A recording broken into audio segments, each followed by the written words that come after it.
रत्तम्मा नारियल की बंडी ढकेलते हुए सारा गांव घूमती है। कोई भी उसके पास नारियल नहीं खरीद रहा। उस गांव के सारी गलियां ऐसे घूमती हैं कि उसके पैर भी थक गए। का बेटा, माँ भूख लग रहा है माँ, ऐसे पूछने पर उसे रोना आ जाता है और रत्तम्मा को पता नहीं चलता कि वो क्या करे।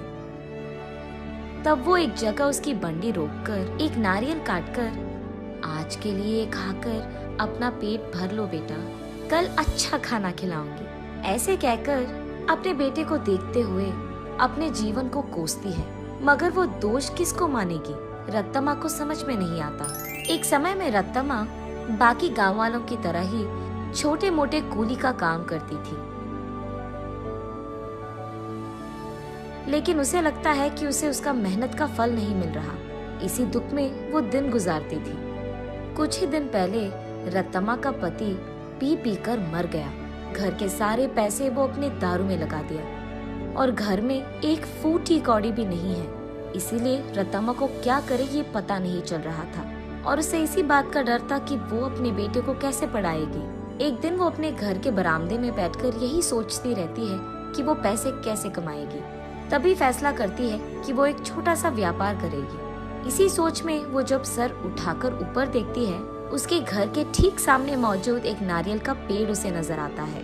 तब वो फैसला करती है कि वो नारियल बेचेगी। उसके फैसले के अनुसार ही वो अगले दिन उस गांव के जंक्शन के बीच में नारियल का एक छोटा सा बंडी लगाती है। लेकिन तब तक उसी जंक्शन पे दो और ऐसे व्यापारी थे जो नारियल बेच रहे थे। उन दोनों के वजह से रत्तम्मा का व्यापार ठीक से नहीं चलता है।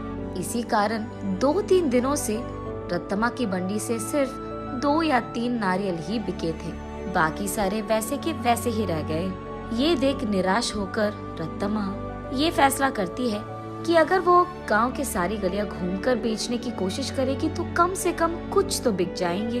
तब जाकर वो ऐसे गलियों में घूमती रही। आंखों में से निकल रहे आंसू को पोंछकर वो बस अपनी किस्मत को कोसकर घर जाने ही लगती है कि बीच रास्ते में उसे एक पाठशाला नजर आती है। उस पाठशाला के बच्चे वहाँ बेच रहे स्नैक्स को देख उस दुकान के चारों ओर घेर कर उनको खरीदने लगते हैं। ये देख रत्तम्मा का बेटा, माँ मुझे भी वो खाना है माँ, ऐसे वो भोला बच्चा पूछता है। ठीक तभी अचानक रत्तम्मा को एक अच्छी योजना सूझती है। तब वो उसके बेटे से ऐसे कहती है, हमारे पास उसको खरीदने के पैसे नहीं है बेटा, लेकिन घर जाते ही मैं तुम्हारे लिए एक बहुत अच्छी मिठाई बनाऊंगी, ठीक है? चलो हम अभी घर चले जाएंगे। घर आते ही बचे नारियल में से कुछ ही को काटकर उनसे कुछ मिठाइयाँ बनाती है और उन मिठाइयों को अगले ही दिन उस पाठशाला के पास बेचने लगती है। उस दिन तक किसी ने भी नारियल से बनाए हुए मिठाई को वहाँ पे नहीं बेचा था, इसीलिए पाठशाला में मौजूद सारे बच्चे एक ही बार में वहाँ आकर सारी मिठाइयाँ खरीद लेते हैं। बस रत्तम्मा की खुशी का कोई सीमा नहीं। घर जाते ही वो नारियलों से दूसरी तरह की मिठाई बनकर अगले ही दिन वहाँ आकर उसे बेचती है। पिछले दिन की तरह ही बच्चे वहाँ आकर सारी मिठाइयों को खरीद लेते हैं, लेकिन कुछ बच्चे ऐसे पूछते हैं, आंटी कल जैसे मिठाई नहीं है क्या? कल लेके आऊंगा बेटा। ये कहकर घर पहुंचते ही अगले दिन के लिए नारियल से ही 2-3 प्रकार की मिठाइयाँ बनाती है। तीसरे दिन भी सारी मिठाइयाँ बिक जाती है। तब वहाँ मौजूद बाकी व्यापारी ये देख रत्तम्मा के पास आकर ऐसे कहते हैं, अम्मा कुछ मिठाइयाँ हमको भी बेचो, वो हमारे दुकान में बेचेंगे हम तुम्हें दुगना पैसे देंगे इनके लिए, ऐसे कहते हैं। ये सुनकर रत्तम्मा इस बार ज्यादा मात्रा में मिठाइयों को बनाकर अगले दिन वहाँ के व्यापारियों को बेचती है दुगने गुना में। बचे सारे पाठशाला के बच्चों को हमेशा की तरह बेचती है। ये देख बच्चे सारे वापस रत्तम्मा के पास ही मिठाइयाँ खरीदते हैं। ये देख बाकी व्यापारी रत्तम्मा से ऐसे कहते हैं, तुम अगर ऐसे ही हमारे बगल में दुकान लगाकर वही मिठाइयाँ कम दाम में बेचोगे तो हमारा धंधा कैसे चलेगा मैम? अगर तुम्हें बेचना है तो हमारे ही दाम पे बेचना होगा। तब रत्तम्मा, लेकिन बच्चे इतने दाम पे कैसे खरीदेंगे? उस सब से हमारा कोई लेना देना नहीं।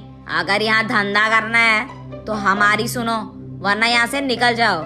ऐसे कहते हैं। ये सुनकर रत्तम्मा उसके घर पहुंचकर बहुत सोचने लग जाती है।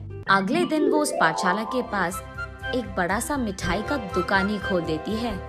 उसमें सिर्फ नारियल से बनाई हुई मिठाइयाँ ही बेचती है। अब रत्तम्मा को किसी से कोई लड़ाई करने की जरूरत नहीं पड़ेगी। दूसरी तरफ रत्तम्मा की तरह नारियल से मिठाई बनाकर बेचने वाला उस गांव में और कोई नहीं था। अब इस कारण रत्तम्मा के मिठाई का दुकान सिर्फ बच्चे ही नहीं बल्कि सारा गांव जाता था। कुछ ही दिनों में रत्तम्मा अमीर बन जाती है और उसी पाठशाला में वो अपने बेटे को पढ़ाती भी है।